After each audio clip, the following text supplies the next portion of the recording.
Dipersilakan soalan kedua, Datuk Ramakrishnan Yang Berhormat Sungai Buloh. Datuk Yang di-Pertua, Sungai Buloh meminta Menteri Dalam Negeri menyatakan apakah langkah-langkah yang diambil oleh KDN untuk tujuan menangani aktiviti perjudian atas talian. Sama ada KDN sedar aktiviti ini memberi kesan buruk kepada masyarakat dan sudahkah KDN memiliki pengkalan data langsung berkenaan mereka yang terlibat? Terima kasih. Yang Berhormat Menteri. Assalamualaikum warahmatullahi wabarakatuh. Tuan di-Pertua, terima kasih sahabat saya dari Sungai Buloh. Soalan bertanya apakah cara dan langkah KDN ambil untuk tangani aktiviti judi atas talian. Sebelum itu, saya nak bawa perhatian ahli yang berhormat, mari kita kenal bagaimana aktiviti ini beroperasi. Yang pertama, dia sudah lama bertapak dan operasinya sangat meluas di negara kita, terutama sejak 10-15 tahun dulu. Melalui website, mobile application, social media channels dan mereka target rakyat Malaysia. Yang kedua, operasinya berskala besar dan dia melibatkan organised criminal network. Sangat sophisticated.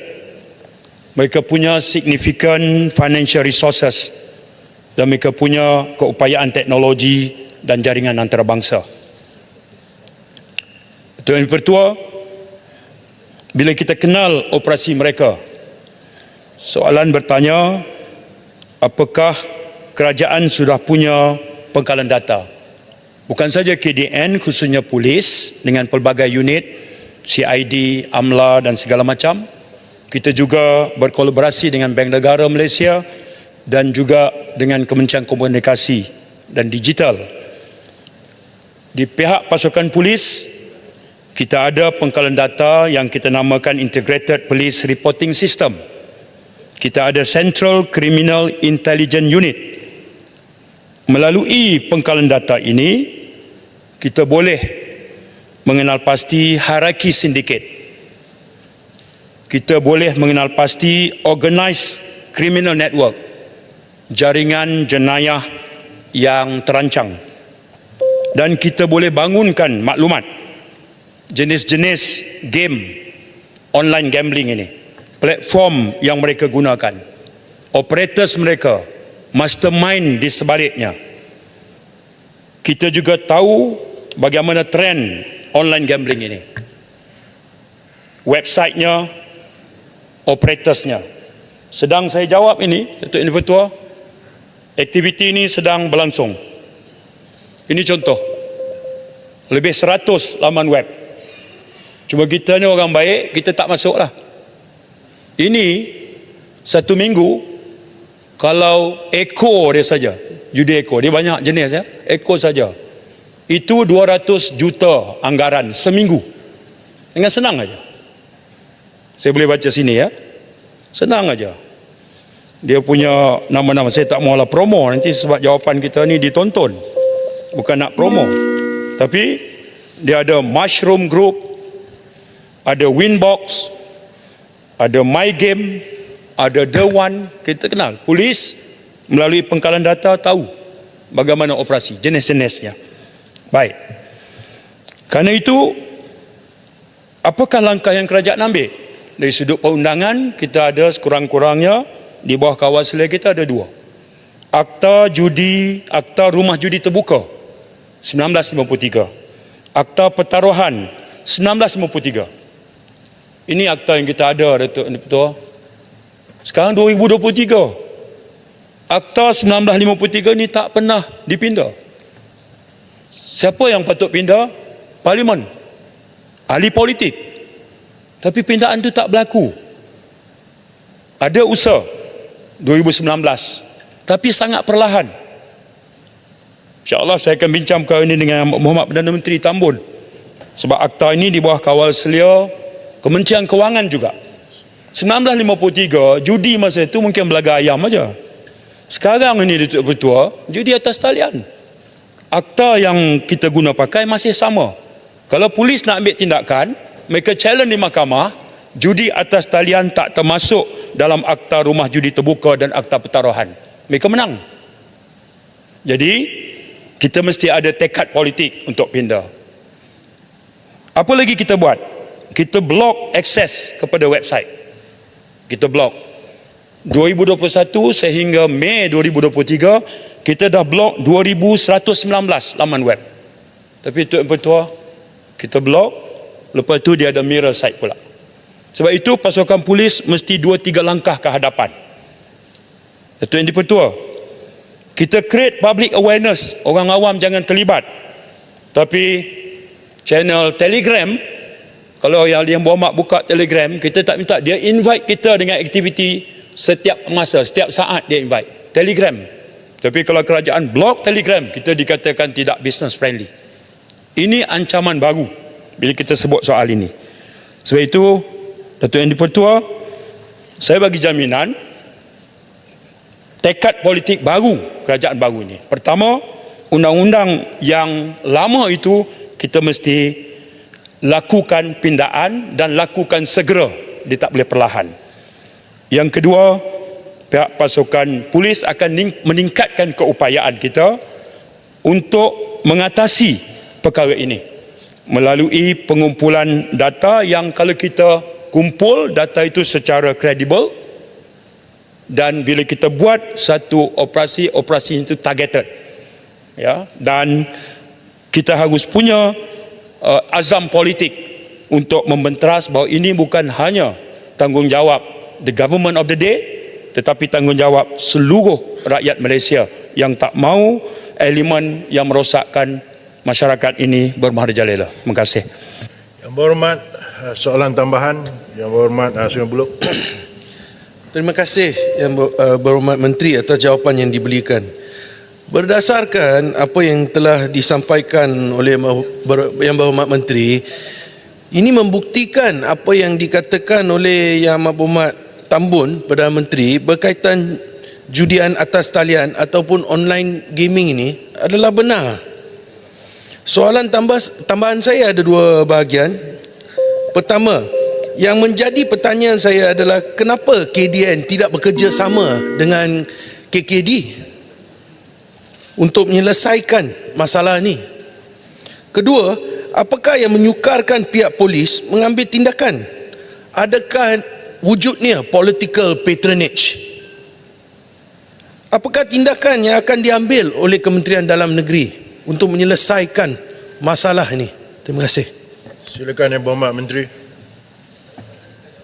Baik, ada beberapa komponen. Saya bahagian pertama saya senang jawab sebab tadi pegawai polis dah brief saya dekat kafe tadi.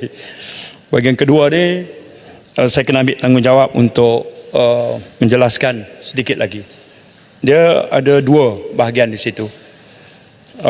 Apakah ada kerjasama dan apakah langkah yang kita ambil? Ya, kita memang bekerjasama bukan saja dengan Kementerian Komunikasi Digital sebab mereka kawal akta komunikasi. Kita juga bekerjasama dengan Bank Negara sebab players ini dia mesti ada data berkait transaksi kewangan, payment method, transaction volume, source of funds, money laundering pattern. Semua ini dalam radar polis. Kita juga kena ada source identification. Data ni crucial untuk kita target enforcement terhadap tindakan kita buat. Website apa, aplikasi apa, operators apa. Baik.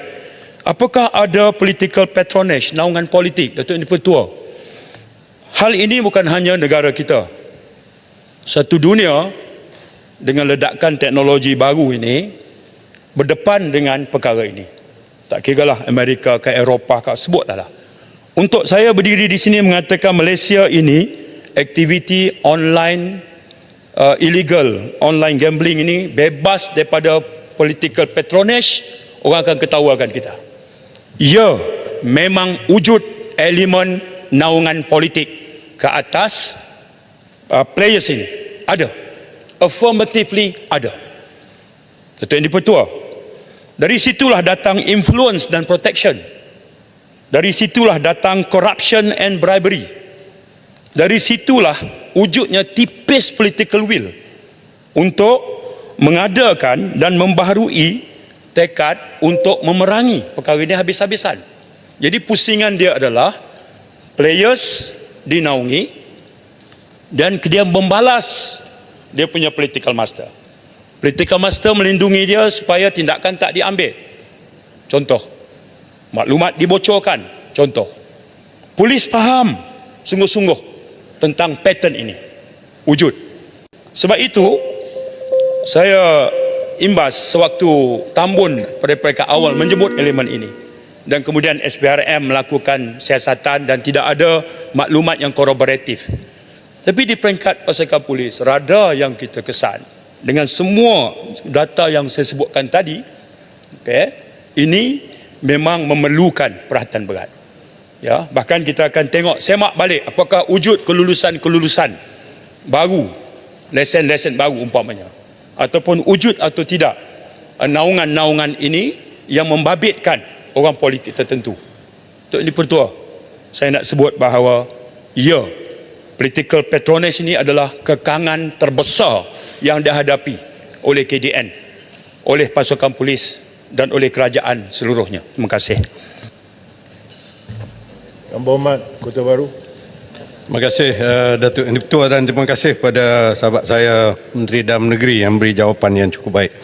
Saya bagi pihak pembangkang kami amat menyokonglah satu political will yang ada di pihak kerajaan untuk menangani isu yang sekarang ini membarahi dalam masyarakat kita, iaitu perjudian, khususnya yang terbaru perjudian atas talian. Saya ingin mendapat satu jawapan daripada pihak kerajaan. Dalam masa kita membincangkan mengenai perjudian atas talian, terdapat banyak lagi aspek-aspek perjudian yang dapat dilihat secara fizikal, premis perjudian, kasino dalam negara kita ini. Apakah langkah yang ada pada kerajaan, iltizam kerajaan untuk kita cuba menangani, kalau tidak keseluruhannya pun sebahagian berperingkat-peringkat, supaya habit perjudian di kalangan rakyat kita ini dapat kita tangani secara yang munasabah, secara yang teratur, mengikut undang-undang yang ada di dalam negara kita. Terima kasih. Yang Berhormat Menteri. Speaker, sikit boleh speaker? Speaker, sikit. Gambling, Oh, tak boleh. gambling industry ini Datuk Pertua, whether it is online or offline, government memang ada significant concern.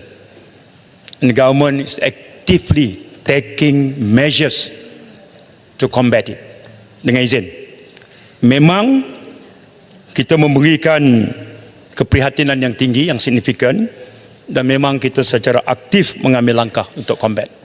Ya, tak kira dari segi online atau offline.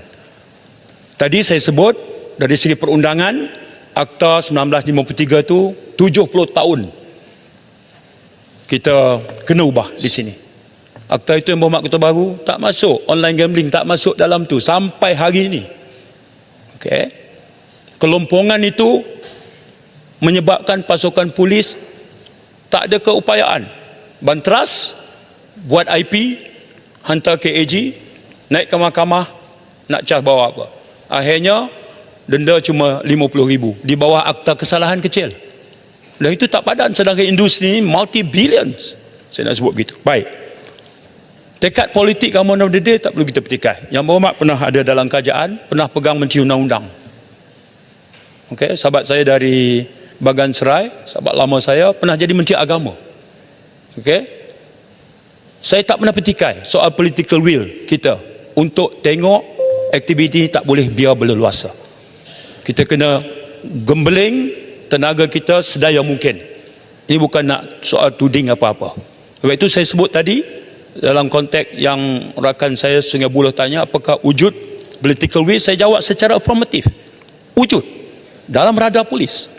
Dan ini membingungkan. Mana boleh pejabat orang politik menaungi aktiviti macam ini hanya untuk keuntungan dollar and cent yang menyebabkan kemusnahan dari segi sosial, ekonomi dan juga fiber dalam masyarakat kita. Jadi Datuk Pertua bahawa hal ini adalah merupakan hal yang kita kena ambil the whole nation approach. Terima kasih.